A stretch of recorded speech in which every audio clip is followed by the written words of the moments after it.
સુરત શહેર ખાતે શ્રી ગુરુકૃપાના ગોખવાડી મહામાયા મહાશક્તિ મહાદેવી આદ્યશક્તિ સ્વરૂપ 14 બ્રહ્માંડની ભુવનેશ્વરી દેવી જગતજનની પરમ પરમેશ્વરી રાજમાન રાજરાજેશ્વરી ભગવદ્રી શ્રી મેરડી માના સાનિધ્યમાં સદગુરુદેવ શ્રી 1008 શક્તિ પીઠાધીશ્વર પરમ પૂજ્ય માળીશ્રીના આશીર્વાદ અને માર્ગદર્શનથી ચૈત્રી સુદ એકમની પ્રથમ નવરાત્રિના દિવસે સેવક ચંદ્રેશભાઈ પટેલ તથા તેમના સાથી મિત્રો સુરતથી તેમના વતન પાટણ જિલ્લાના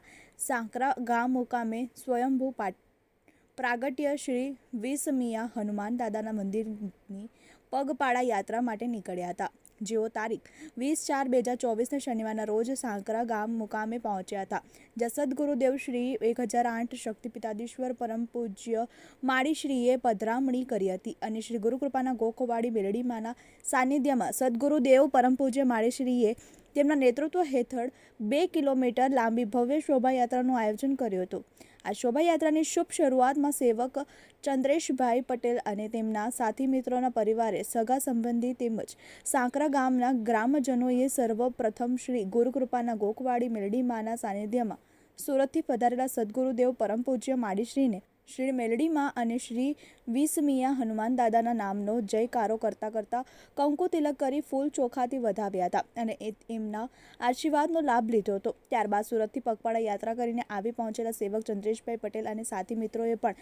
તેમના પરિવારે, સગા સંબંધી તેમજ સાંકરા ગામના ગ્રામજનોએ કંકુ તિલક કરી ફૂલ ચોખાથી વધાવ્યા હતા. ત્યારબાદ આ ભવ્ય શોભાયાત્રા પધારેલા સૌ ભાવિક ભક્તોએ એકબીજા પર અબીલ ગુલાબો ઉડાવ્યા હતા અને ડીજે ગીત સંગીતના તાલે હર્ષોલ્લાસ સાથે રાસ ગરબા રમ્યા હતા ને ખૂબ નાચ્યા કૂદ્યા હતા. શ્રી વિસમિયા હનુમાન દાદાના મંદિરે પહોંચતા આ શોભાયાત્રા પૂર્ણ થઈ હતી, જ્યાં ફરી સદગુરુદેવ પરમ પૂજ્ય માળીશ્રી તથા સેવક ચંદ્રેશભાઈ અને સાથી મિત્રોને તેમના પરિવારે, સગા સંબંધી તેમજ ગ્રામજનોએ કંકુ તિલક કરી ફૂલ ચોખાથી વધાવ્યા હતા. ત્યારબાદ શ્રી વિસમિયા હનુમાન દાદાના મંદિરના મુખ્ય પ્રવેશ દ્વાર આગળ સેવક ચંદ્રેશભાઈ પટેલ અને તેમના પરિવારે સદગુરુદેવ પરમ પૂજ્ય માળીશ્રીના લુધિયામાં બિરાજમાન શ્રી ગુરુકૃપાના ગોખવાડી મેલડી માને કંકુ તિલક કરી ફૂલ ચોખાથી વધાવ્યા હતા અને ગુલાબનો ફૂલહાર પહેરાવી લાલ ચુંદડી ઓઢાડીને શ્રી મેલડી માના આશીર્વાદનો લાભ લીધો હતો. સેવક ચંદ્રેશભાઈ પટેલ અને તેમના સાથી મિત્રો આ પવિત્ર પગપાળા યાત્રામાં સુરતથી જ શ્રી વિસમિયા હનુમાન દાદાની ધજા હાથમાં લઈને આવ્યા હતા, જે ધજાની પૂજા સદગુરુદેવ પરમ પૂજ્ય માળીશ્રીના શુભ હસ્તે કરવામાં આવી હતી. ત્યારબાદ સદગુરુદેવ શ્રી 1008 શક્તિપીઠાધીશ્વર પરમ પૂજ્ય માળીશ્રીના માર્ગદર્શનથી